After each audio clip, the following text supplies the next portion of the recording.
Hello, everyone, and welcome to Keeping It Real with Amaryllis. Today, I'm going to be spilling some tea. I'm Puerto Rican, you know it's not tea in this cup, it's coffee, but I'm definitely going to be spilling some tea. So, today I want to talk about a topic that I brought up on my social media. So I kind of took a poll asking people hey, what do you think? Do you think that not just at the sheriff's office, but at any place of employment, should you have to pay to grow facial hair for the men? My facial hair is free. Basically everybody, with the exception of one person, said no. And I completely agree. I think it's absolutely ridiculous for them to have to pay to grow a beard. What it was is that many years ago, under Hansel, we were doing Relay for Life. I was in charge of Relay for Life, and I went to Hansel begging him if we can do No Shave November, because the policy stated that the deputies needed to be shaved. And, so I asked him, hey, can we do No Shave November to where the deputies pay $30 and they don't have to shave for the whole month? So at first he was like, no, I think that looks horrible. And then I was like, come on, it's for a good cause. So he did. And we ended up raising almost $5,000 in a month. So then it was such a success that I begged him to do it for another month, and then we did No Shave December, and it was a hit. The deputies loved it so much that eventually it was made into a policy where they can keep the beard. They weren't having to pay after that, but they made it into a policy to where the deputies can keep the beard. Then under Gibson, it eventually was taken away again to where they had to shave every day. And then when Lopez won, he put on there that they can have a beard, but they needed to pay every paycheck. And the funds were going to the events committee. So the events committee, basically what they do is they coordinate events that's for the employees. The only event that's technically for the employees is the Christmas party. And from what I hear, this year wasn't a very big success. It was literally 60 employees, actual employees, and then the rest of the people that went were their spouses and stuff. But out of an agency of so many people, close to 1,000, you're only having about 60 employees. To me, that's not a success. So long story short, I did a public records request, and I've been very open about my records requests not being filled.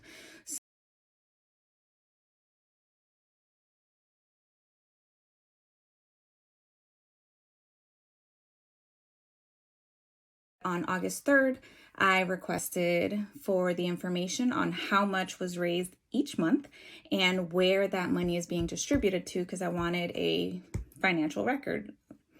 So in December 12th, they reached out to me and I received an email, and the message just says the amount varies based on who signs up, but it has been averaging about $1,500 per payroll since April 2023. And the funds are put into the events fund. All right, not exactly what I asked them for, but I knew that seemed far-fetched. So I responded back, and I said that I sent an email prior advising that I would like the actual financial records to show how much and where these funds are going to. I did not pay just to have a single line response with no records attached. And that was my response to them, because I did have to pay to receive these records. So I paid just so that they can give me a one-line response, and it took them months to do so. So it took them another several months. Shocker, right?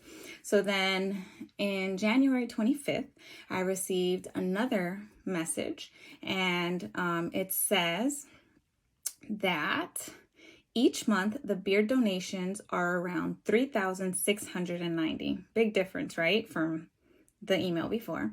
And these funds are used for the event fund that is utilized for the employees. All right. So if you add that up, which I can't do that off the top of my head. Math is not my thing. But I did use my calculator, and it's, around $43,000 to $44,000. I don't know about you, but I don't know what Christmas party cost around $44,000. And being that, a lot of the things, for example, we raffle gifts at the sheriff's office Christmas party, those are donated. Oftentimes, they give a discount for the venue. So it's just where exactly is this money going to? we don't normally have unlimited drinks. They'll give you like a ticket and you get one free drink, you get a meal. But it's just like $44,000. Absolutely not. I highly doubt it. So I respond back and I advise, thank you for the partial response to my request. Again, I would like the financial records of the account that it is going into. I said, which would be the events committee's account, which is supposedly used for employee events. If you can please provide me with the actual records for the account. I have now requested it 3 times and I have already paid for it. Maybe there is confusion and I have not used the proper verbiage. So to clarify, I want the financial records of the events committee account. I want to see what money is coming in and what money is coming out from the events committee account in 2023. Thank you. So that was my response to them.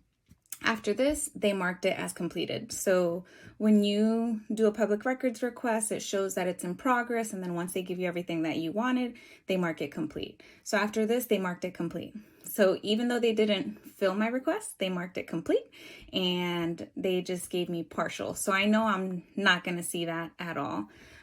So, it's frustrating because, people need to know their right, and it's our right to know where certain funds are going into or things that are being done, how much certain people get paid. And there's a lot of things that were going on within the agency that us, the employees, knew it was not adding up. And it's like, so now that I'm not at the agency, I'm trying to request these records because I'm trying to make it make sense. And instead of making it make sense, it makes so much less sense. And it just validates what all of us within the agency are feeling. And, it's just disheartening because, if as an agency and as a sheriff, when you lose that integrity and you're not even providing things like public records requests, and I know I'm not the only one because I know tons of people that are telling me that they're not getting theirs filled. I know even the Orlando Sentinel, theirs don't get filled. So it just depends on what is requested. And if it's going to make them look bad, then they're not going to release it. And that's not what it says. It states that we have the right to fulfill and to request public records, and they have to fill it in a reasonable amount of time. It doesn't give you like 30 days, 60 days, 90 days. It says that it has to be filled in a reasonable amount of time. What's a reasonable amount of time? That's where they take advantage. But to me, it's like, okay, for example, I requested 4 employee files. Out of those 4 employee files, I received 2 of them. So if I received 2 of them, how come I didn't receive the other 2 and they were requested around the same time? It's because they're only releasing what they want to release. One of those employee files that they're not releasing is the sheriff's employee files. So, you can't say that you had the time to release the other 2 that I requested, but not these 2. It just doesn't make sense and it's not adding up. And it's completely illegal what they're doing. And I am reporting it to the Department of Justice because they're the ones who are to investigate this. And, and there's a lot of things that I'm going to keep talking about that to open people's eyes so that they can see like, hey, this is the stuff that is going on. And to some people, they may think, oh, whatever, $44,000, that's not a big deal. But if they're being dishonest about the small things, imagine how dishonest they're being about the big things. And $44,000 for the deputies to have to pay to have a beard, that is the most ridiculous thing I've ever heard. And, if I win, I don't care about the beards. Like, I do think that they have to be neat. And, obviously you can't grow it so long. I'm not trying to have the deputies out there with a huge beard. But I do think that, it's okay to have a beard. Like, people want to express themselves. And, it's a way of people showing who they are and self-expression. So for me, if I win, I will allow the beards. Obviously, they're going to have to be maintained, and it's up to the sergeants to ensure that, hey, this person doesn't look like a slob, because there's always going to be those deputies. But, for the most part, the deputies do well with it. And the same as tattoos, like our tattoo policy was ridiculous too. So, as long as the tattoos are not offensive to the people, that they don't have something written on them that says something offensive or anything crazy, then why not allow them to have a tattoo? Like, if someone has a tattoo on their hand, on their arm of a flower, like, who's going to get offended by that? Like, it's law enforcement. I'm used to seeing it, like in the military, the guys are all tatted up, so I really don't care. as long as it's not like on their face or their neck. But, you know, it's just upsetting when they do things like charging them for something as basic as that. And the morale is so low as it is. So why not give them these little free perks that cost nothing to the agency? And the reason for that is they don't care about retention. They don't care about what's best for the deputies. They don't care about how the deputies feel, what they want, because they don't take the time to actually speak to them, to get to know them. And you know, little by little, a lot of things are going to come out, and hopefully I'm not the only candidate that's talking about things like this. I hope that the other candidates are being candid about things, because I think that people need to know. And every video that I make isn't going to be only based off of what's going on at the agency, but a lot of it is because people need to know what's going on. And I'm going to continue to do this, and I've done about 30 public records requests. So I'm going to talk to you guys about each and every single request, what I got, because there was a reason for each and every one of them that I got and requested, and the ones that I didn't get. So I hope that, you know, this kind of opens your eyes a little bit, just a little nugget of something that's going on. And just tell me what you think. You know, if you have any comments, just comment below. Let me know, have you ever heard of another agency, you know, charging so that people can have facial hair? And let me know. All right. Thank you guys.